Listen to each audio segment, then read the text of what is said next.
Bonsoir mesdames et messieurs, merci de nous rejoindre. Voyons le sommaire de ce soir. Gros plan sur le Conseil constitutionnel, composé de 7 membres nommés par le chef de l'État, l'institution chargée de réguler les principales élections. Elle nous ouvre son cahier de charges et présente son fonctionnement. C'est à suivre dans cette édition. L'Institut national de statistique change de statut et devient l'Agence nationale de statistique. Le projet de loi autorisant la création de cette agence a été adopté par le Sénat. Cette modification ajuste l'organisation du système statistique ivoirien sur les standards internationaux. Présidentielle en Guinée, les dossiers de candidature sont reçus jusqu'au 8 septembre prochain. Les regards sont tournés vers l'opposition engagée contre un 3e mandat du président Alpha Condé. Participer à l'élection reviendrait pour elle à approuver la nouvelle constitution du pays. Le processus électoral est en première ligne de cette édition et nous démarrons avec ce communiqué de la CEI. Conformément à l'article 52 du Code électoral et l'article 44 du règlement intérieur de la Commission électorale indépendante et selon les dispositions prévues aux articles 53, 54 et 55 du Code électoral, le secrétariat permanent de la Commission électorale indépendante a procédé du 16 juillet au 31 août 2020 à la réception des dossiers de candidature à l'élection présidentielle de la République, à l'élection du président de la République du 31 octobre 2020. Au total, la Commission électorale indépendante a réceptionné 44 dossiers de candidature répartis comme suit. Nombre de candidats investis par un parti ou groupement politique, 22. 22 également, c'est le nombre de candidats indépendants. Nombre de candidatures déposées par le représentant du candidat, 9. Nombre de candidatures de sexe féminin, 3. Nombre de candidatures de sexe masculin, 41.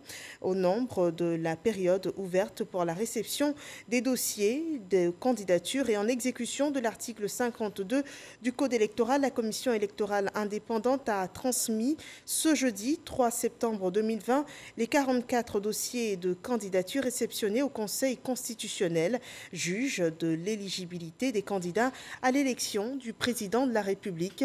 Et par ailleurs, en attendant la publication de la liste définitive des candidats à l'élection du président de la République du 31 octobre 2020 par le Conseil constitutionnel, la Commission électorale indépendante poursuit les préparatifs du scrutin. Elle procédera à cet effet au renouvellement des commissions électorales locales à partir du 15 septembre. Les travaux sont également en cours pour le traitement des décisions et des réclamations issues du contentieux de la liste électorale provisoire afin d'arrêter la liste électorale définitive dans la deuxième quinzième du mois de septembre 2020. C'est un communiqué signé à Abidjan ce 3 septembre par le porte-parole de la Commission électorale indépendante. Le Conseil constitutionnel qui a réceptionné ce jeudi les dossiers de candidature pour l'élection présidentielle a ce jour publié la liste provisoire des candidats, la liste des personnalités prétendantes au fauteuil présidentiel. Elle a été lue par Kolo Koulibaly à l'édition de 20h, revenant sur ce moment. Le président du Conseil constitutionnel a reçu de la Commission électorale indépendante CEI les déclarations des candidatures à l'élection du président de la République du 31 octobre 2020 des personnalités ci-après désignées par ordre chronologique de dépôt. Monsieur Alassane Ouattara, né le 01-01 1942 à Dimbokro, économiste, président de la République, sortant candidat du Rassemblement des oufouettistes pour la démocratie et la paix, RHDP. Monsieur Afi Nguessan Pascal, né le 01-01 1953 à Bois-Dicro, ingénieur des télécommunications, candidat du Front populaire ivoirien.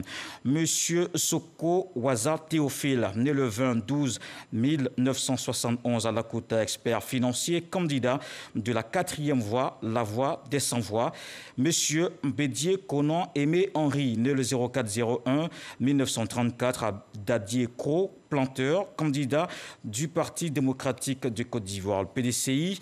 Monsieur Gus Célestin, né le 01-01 1963 à Bantiapleu, d'une année, professeur, candidat indépendant. Monsieur Bessi Mbouké Benjamin, né le 04-02-1959 à Abidjan, directeur de société, candidat indépendant. Monsieur Menguessan, né le 19-06-1967 à Sakassou, professeur, candidat indépendant. Monsieur Amontano Benoît Marcel, né le 25-11-1951 à Abidjan, sociologue, candidat indépendant. Monsieur Kwadio Konan Bertin, né le 26-12-1962 à Kriepoko, Lakota, planteur, candidat indépendant. Monsieur Touré Siaka, né en 1947 à Odiné, professeur, candidat du mouvement démocratique et social MDS. Monsieur Bailly Momblé Roger, né le 30-12-1964 à Douékoué, juriste, pasteur, représenté par monsieur Béné Kwame, candidat du Parti patriotique progressiste de Côte d'Ivoire. Monsieur Gbagbo Laurent, né le 01-01-1945 à Babré, Gagnoa, chercheur, représenté par M. Wenyen Georges Armand Alexis, candidat de Ensemble pour la démocratie et la souveraineté EDS. M. Djibré Serge Frankémé, né le 26-12-1975 à Trècheville, ingénieur, entrepreneur, candidat indépendant. M. Soro Kigba Fori Guillaume, né le 08-05-1972 à Kofi Plé, enseignant, représenté par Mme Kone Aminata Épousier, candidat de Génération et Peuple Solidaire GPS. M. Mabri Touakeus Albert Abdallah, né le 08-12-1962 à Boineux, médecin, candidat de l'Union pour la démocratie et la paix en Côte d'Ivoire, UDPCI. M. Koulibaly Mamadou, né le 21-04-1957 à Azagué-Gare, enseignant, chercheur, candidat indépendant. Monsieur Djebi Olivier Vami, né le 22-11-1971 à Cocody, manager de projet maire, candidat indépendant. Monsieur Gogui Zégré Théophile, né le 12-11-1958 à Gayo, ingénieur des travaux publics, candidat pour la Côte d'Ivoire et les Ivoiriens. Monsieur Niamien Konon, né le 09-12-1953 à Toumoudi, ingénieur informaticien, candidat indépendant. Monsieur Kofi Kwame Armand, né le 23-12-1980 à Boaké, chauffeur, candidat du Parti démocratique pour la stabilisation de la paix en Côte d'Ivoire. Monsieur Atakou Konon Jean-Rémy, né le 06-12-1972 à Cocody, docteur ingénieur, candidat de Le changement est possible. Madame Bladi Dessillé Marie Karine, épouse d'Avison, née le 15-08-1984 à Boaké, pasteur, candidat du Nouvel Ivoirien Côte d'Ivoire Nouvelle. Monsieur Meïté Mamoudou, né le 06-04-1972 à Sifié, islamologue, candidat du Parti progressiste de la Renaissance africaine. Monsieur Topa Mempleu Félix, né le 03-09-1959 à Danané, révérend pasteur, candidat indépendant.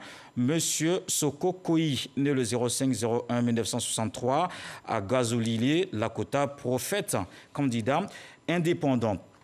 Monsieur Dachi Dido Edouard, né le 01-01-1963, docteur révérend pasteur, candidat indépendant.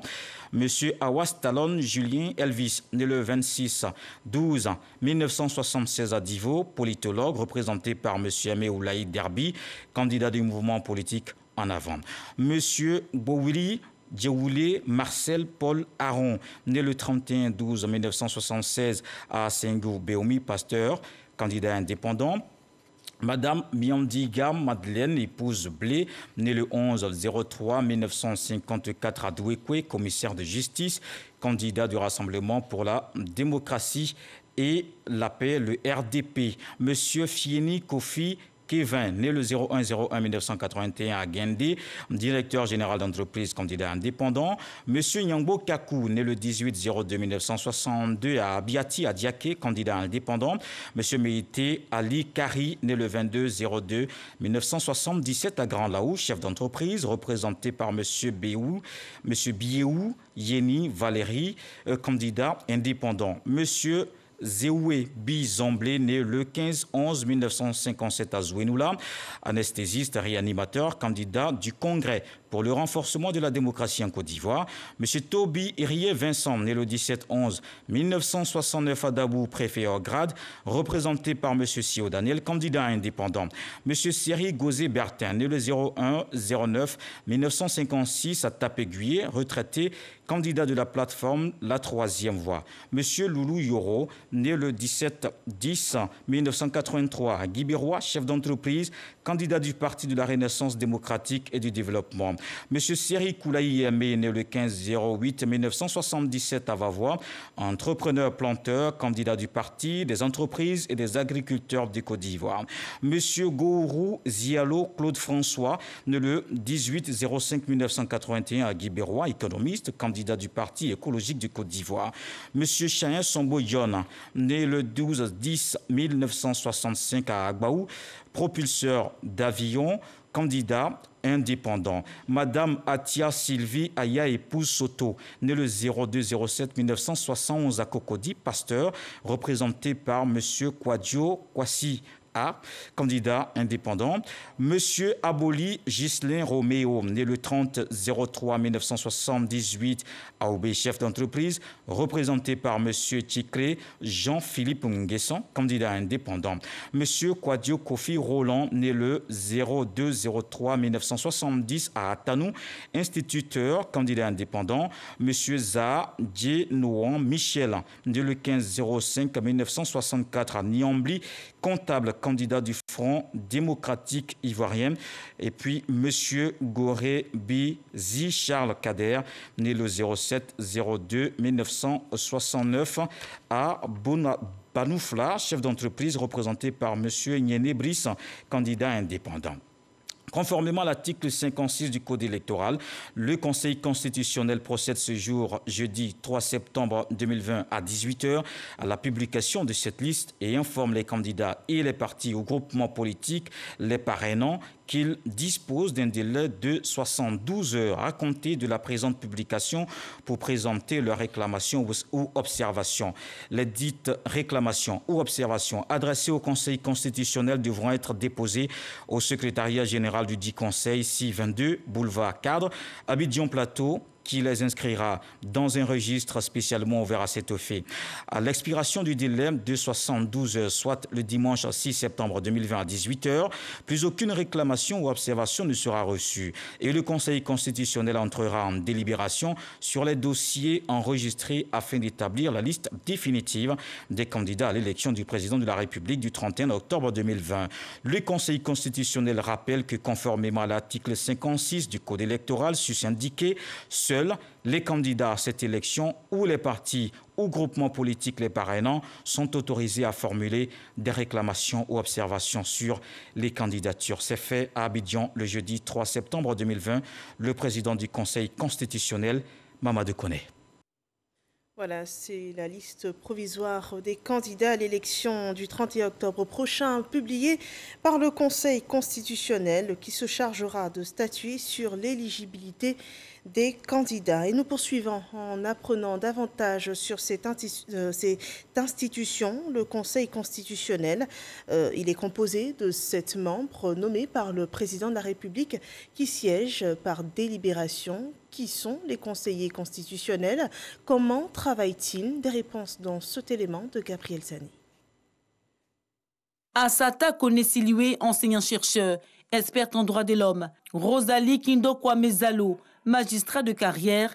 Mamadou Samassi, avocat de carrière. Tous ont pris fonction en tant que conseillers constitutionnels le 1er septembre. Ces 3 nouveaux viennent s'ajouter à 3 anciens conseillers qui ont prêté serment le 2 août 2017.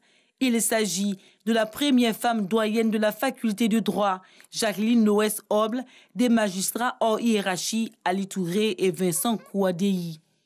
Je m'engage à bien et fidèlement remplir ma fonction, à l'exercer en toute indépendance et en toute impartialité, dans le respect de la Constitution, à garder le secret des délibérations et des votes, même après la cessation de mes fonctions. Ce collège de 6 éminents juristes et le président du Conseil constitutionnel vont bientôt statuer sur les dossiers de candidature des prétendants au poste de président de la République.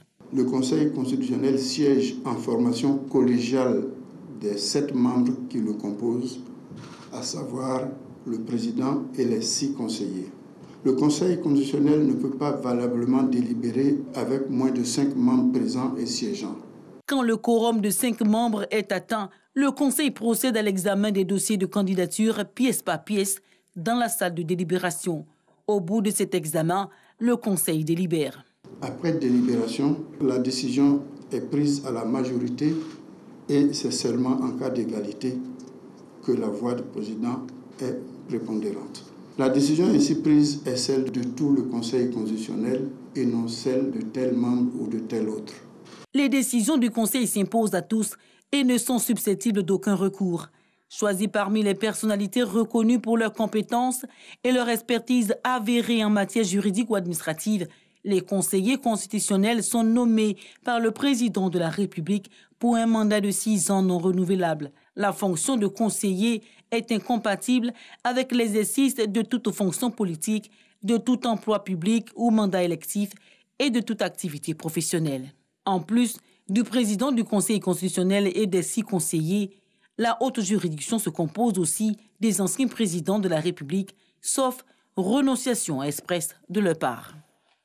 Voilà, le Conseil constitutionnel qui, on le rappelle, examinera les dossiers de candidature pour l'élection présidentielle du 31 octobre prochain. Et revivant en images la réception des dossiers de candidature pour cette élection, la liste publiée par le Conseil constitutionnel présente 44 candidatures provisoires. Sur cette liste figure Niamien Konan. Les images de son passage à la CEI sont rapportées par Éric Goré. C'est un habitué des échéances électorales. Niamien Konan, candidat malheureux à la présidentielle de 2010, entend se représenter en octobre 2020. Le candidat ne désespère pas car le découragement ne fait pas partie de son vocabulaire. Pourquoi voulez-vous que je me décourage? Je veux servir les Ivoiriens. Tant que je pense qu'il y a un service à assumer, je ne vais pas me décourager. Donc, moi, je me promène en Côte d'Ivoire, je regarde les Ivoiriens et je vois qu'il y a du travail à faire. C'est que Dieu veut dire que Niamien, c'est à toi de faire. Bon, tant que le travail est fait et à faire, moi, je ne vais jamais me décourager. C'est les autres qui seront découragés de me voir ne pas me décourager, n'est-ce pas? Cette année, le candidat n'ira pas sous la bannière de son parti politique, mais plutôt en indépendant. Les personnalités se sont succédées au siège de la CEI du 16 au 31 août dernier. Seri Oulahi Aimé était de ceux qui ont fait acte de candidature pour la prochaine présidentielle. On regarde. Les entrepreneurs et les agriculteurs de Côte d'Ivoire ont leur candidat pour la présidentielle. Seri Oulahi Aimé, président du Parti des entrepreneurs et des agriculteurs de Côte d'Ivoire, PACI, dédie cette candidature à la jeunesse. J'ai tenu à poser cet acte-là pour marquer symboliquement la volonté de la jeunesse ivoirienne de prendre en charge son destin. Et interpeller aussi la jeunesse ivoirienne sur les faits actuellement qui sont en train de gangréner notre jeune nation. La protection de sa constitution. Valeur très importante que nous devrons sauvegarder. Entrepreneur de son État, Seri Oulahi Aimé est également agriculteur. Et Sidonie Davila, qui a recueilli ces images, nous parle d'un autre candidat, Théophile Gogui. Il se présente sous la bannière du mouvement pour la Côte d'Ivoire et les Ivoiriens. Il est de ceux qui pensent que l'Ivoirien doit se sentir bien chez lui. Gogui Théophile, en déposant son dossier de candidature, avait déjà une idée de son programme. Je suis le candidat du mouvement pour la Côte d'Ivoire et les Ivoiriens. Notre pays est riche. Pourquoi l'Ivoirien est-il pauvre? C'est un paradoxe pour lequel nous sommes candidats pour corriger ça. Et pour cela, nous allons entreprendre de transformer nos produits. Nous allons faire une agriculture qui sert d'abord les intérêts des Ivoiriens, qui va nous sortir de la précarité.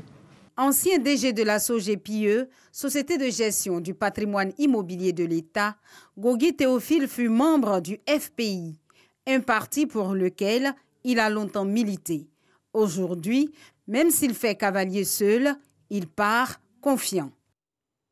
Niambo Gakou a aussi déposé sa candidature à la CEI pour la présidentielle d'octobre prochain. Ses motivations sont rapportées par Éric Goré. Nyangbo Kakou s'est fait connaître par les Ivoiriens lors de l'élection présidentielle de 2015. 5 ans après, ce candidat indépendant revient à la charge.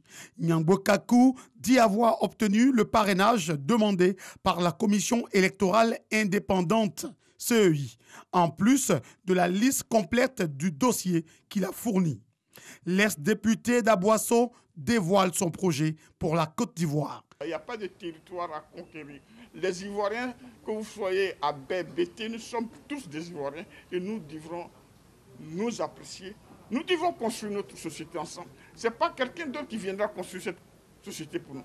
Mais de 1960 jusqu'à ce jour, on a une Côte d'Ivoire, un système présidentiel. Ça ne marche pas parce que chaque fois qu'il doit y avoir des élections, le cœur de tous les Ivoiriens bat. On a tous peur. Nyangbo Kakou est né le 18 février 1962. C'est un homme politique qui dit être un acteur de paix et de réconciliation. Le dépôt des dossiers de candidature pour l'élection du 31 octobre prochain est une phase du processus électoral validée par la CEI. La prochaine étape se prépare. Des précisions dans ce communiqué. La Commission électorale indépendante rappelle aux partis et groupements politiques et au ministère de l'administration du territoire et de la décentralisation qu'en application de la loi portant composition, organisation, attribution et fonctionnement de la Commission électorale indépendante, il sera procédé à partir du 15 septembre 2020 à l'installation des commissions électorales locales à l'élection des membres de leurs bureaux respectifs à l'échelon régional, départemental, sous-préfectoral et communal sur toute l'étendue du territoire national ainsi que dans les commissions électorales des représentations diplomatiques ivoiriennes à l'étranger. La commission électorale indépendante invite par conséquent les partis ou groupements politiques et le ministère de l'administration du territoire et de la décentralisation à proposer ou à confirmer auprès de son secrétariat permanent la liste de leurs représentants dans les commissions électorales locales et à l'étranger au plus tard le 10 septembre 2020, délai de rigueur. La commission électorale indépendante compte sur l'engagement et la responsabilité de tous pour le bon déroulement de cette phase du processus électoral. Un communiqué signé à Abidjan le 2 septembre du président au secrétaire permanent de la CEI. À Bouaké, les jeunes rendent hommage au chef de l'État, Alassane Ouattara. Les mouvements Génération émergente Côte d'Ivoire qui s'est à cette occasion prononcé sur la récente nomination du Premier ministre Ahmed Bakayoko s'engagent aussi à soutenir la candidature d'Alassane Ouattara. Léon Brou. Sous la pluie, mais comme en temps normal, environ 3000 membres de Génération émergente Côte d'Ivoire au centre culturel Jacques Aka de Bouaké. Objectif, hommage au président Alassane Ouattara pour la nomination en qualité de Premier ministre, chef de gouvernement de leur mentor et idole, Ahmed Bakayoko. Lui-là même qui est jeune d'abord, qui a été fidèle au président depuis ses premières heures dans la politique ivoirienne. Nous sommes tous unanimes qu'il fera un bon travail à son poste. Pour cet hommage, au chef de l'État sont associés aux jeunes de Bouaké, les leaders locaux du RHDP. Normal, Génération émergente Côte d'Ivoire manifeste aussi son soutien à la candidature du président Alassane Ouattara. Nous nous engageons auprès de ce grand homme qui est Alassane Ouattara. Oui, un homme de conviction, un bâtisseur infatigable, épris de paix et de devoir. Nous allons rentrer dans les villages, dans les campements, maison par maison, pour promouvoir ce produit qui est ado. Nous lançons ici et maintenant un vibrant appel à tous nos concitoyens pour se retrousser les manches en vue d'occuper le terrain et travailler méthodiquement dans la paix et dans la sérénité pour la victoire, un coup KO du président Alassane au sort du 31 octobre 2020. Cette assurance au regard du bilan plus que satisfaisant du chef de l'État. Nous restons au centre du pays et nous partons pour Yamoussoukro où les sénateurs ont adopté à l'unanimité un projet de loi portant sur la création de l'Agence nationale de statistique en remplacement de l'Institut national de statistique. Le texte a été présenté par la ministre du Plan et du Développement, Niale Kaba. Des précisions avec Kader Sogodogo. Moïse Akoumoué Kofi, sénateur, président de la Commission des affaires économiques et financières, en faisant retentir la cloche, donne ainsi le départ de l'examen d'un projet de loi. L'ordre du jour, Niale Kaba, ministre du Plan et du Développement. En sa qualité d'émissaire du président de la République, elle vient pour soumettre un projet de loi modifiant et complétant la loi portant organisation du système statistique national. Le projet de loi se caractérise d'une part par l'affirmation des principes fondamentaux qui doivent régir la matière statistique et d'autre part par la mise en place d'un dispositif cohérent dans lequel doivent s'exercer les activités statistiques conformément aux engagements internationaux de la Côte d'Ivoire. En votant à l'unanimité ce projet de loi, les sénateurs membres de la KEF autorisent ainsi le changement de dénomination de l'Institut national de la statistique, INS, qui devient l'Agence nationale de la statistique, en abrégé ANSAT, la création de l'Autorité nationale de la statistique publique, ANSP, et d'un Fonds national de développement de la statistique, FNDS. Sans statistique, aucun développement ne peut être envisageable. Une réalité à laquelle la Côte d'Ivoire reste attachée. Prochain émissaire du président de la République devant le Sénat, le ministre du Budget et du Portefeuille de l'État, Moussa Sanogo, est porteur de 3 projets de loi à ratifier. Dans l'est du pays, les femmes de la sous-préfecture de Tiémé-Lécro reçoivent l'aide de la ministre Annou Loto pour améliorer leurs conditions de vie. Du matériel agricole d'une valeur de 36 millions de francs CFA leur a été donné. Le reportage d'Herman Yamia. Les femmes de Tiémé-Lécro, sous-préfecture du département de Bongouanou, disent non à la pauvreté. Et elles l'ont exprimé de vive voix au ministre de l'Assainissement et de la Salubrité, Anne Désiré Ouloto, et au secrétaire d'État chargé de l'autonomisation des femmes, Miss Belmont Dogo, qui sont arrivés dans la localité les bras chargés de présents. Ce sont plusieurs matériels agricoles et autres commodités d'une valeur de plus de 36 millions de francs CFA et une somme en espèces de plus de 5 millions qui ont été mis à la disposition des femmes. Toutes membres de 46 associations féminines de la sous-préfecture de Tiémé-Lécro, elles ont traduit leur reconnaissance aux autorités ivoiriennes qui ont pris l'engagement de faire de la femme rurale un maillon essentiel dans le système de production du pays. Nous, les femmes de la sous-préfecture de Tiémé-Lécro, sommes déjà organisées en association. Nous exerçons pour la plupart dans le domaine du vivrier, mais certaines d'entre nous sont dans d'autres secteurs. Le directeur général du port autonome de San Pedro, Hilaire Marcel Lamizana, fils de Tiémé-Lécro, également facilitateur de ces rendez-vous, a salué l'action du gouvernement qui entend responsabiliser la femme de Tiémé-Lécro. Vous avez accepté d'œuvrer à l'autonomisation des femmes de Tiémé-Lécro et également de contribuer à l'éclosion économique, sociale, financière de notre localité. Et ce, à travers la culture de l'entrepreneuriat féminin. La secrétaire d'État en charge de l'autonomisation des femmes ira plus loin. Pour elle, des actions significatives seront engagées partout à travers le pays. Vous avez là l'opportunité de devenir des femmes autonomes. Je vous fais confiance.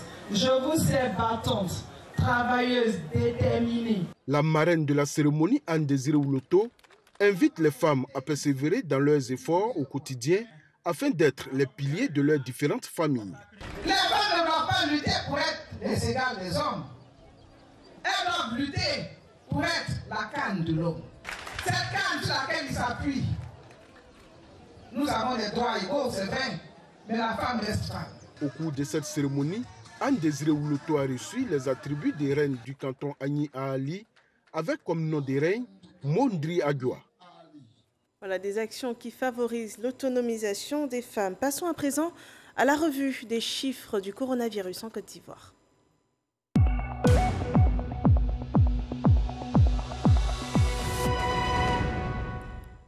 La courbe de la Covid-19 présente une baisse des nouveaux cas de contamination dans le pays, avec 47 nouveaux cas enregistrés aujourd'hui, 112 nouvelles guérisons et malheureusement 2 décès. 18 208 cas confirmés ont été jusque-là répertoriés et à cette date, 1044 cas restent toujours actifs. Les gestes barrières et de distanciation doivent plus que jamais être appliqués pour stopper la chaîne de contamination.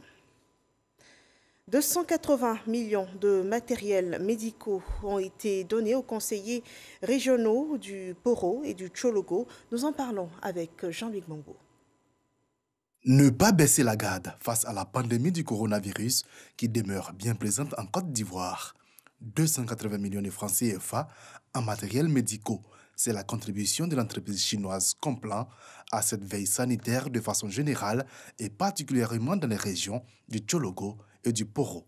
La remise de ces importants matériels par la société chinoise Complan témoigne de nouveau la bonne volonté des entreprises chinoises à accomplir activement leurs responsabilités sociétales ainsi que leur sincérité à partager leurs bénéfices avec les communautés locales. Ambulance médicalisée, respirateurs artificiels, thermomètres, masques, composés entre autres ces dons effectués pour lutter contre le coronavirus. La sollicitude de ce grand pays à l'endroit de la Côte d'Ivoire se renforce de jour en jour. Je veux dire toute notre reconnaissance à la société Complan pour cette assistance appréciable dans la lutte que nous menons contre la maladie à coronavirus. Pour les régions du Poro et du Tchologo, cette assistance vient à point nommé. Elle viendra soulager les populations de cette partie du pays dans leur quête légitime de la santé. Nos hôpitaux sont confrontés à une forte pression des populations et à un besoin sans cesse croissant en matériel médical divers depuis la survenance de la pandémie de la Covid-19. La société Complan est en charge de la construction du port sec de Ferké-Sédougou. Un projet qui permettra de développer un nouveau pôle de croissance au nord de la Côte d'Ivoire, tout en mettant en valeur les potentialités économiques des districts des Savanes et du Zanzan. Dans l'actualité, hors de chez nous, en Guinée, l'opposition est partagée entre deux feux. Participer à la présidentielle ou poursuivre la lutte contre le troisième mandat d'Alpha Condé. Si certains venaient à manifester leur candidature, cela reviendrait à légitimer la nouvelle constitution, alors que les leaders de l'opposition prévoient de continuer leur combat au sein de la coalition, le FNDC, contre Alpha Condé. Les dossiers de candidature doivent être déposés au plus tard le 8 septembre. Mais pour l'heure, en Guinée, le choix des leaders de l'opposition est attendu. C'est la fin de ce journal. Merci de nous avoir suivis. De retrouver demain Herman Guivet avec d'autres informations d'ici et du monde. Portez-vous bien.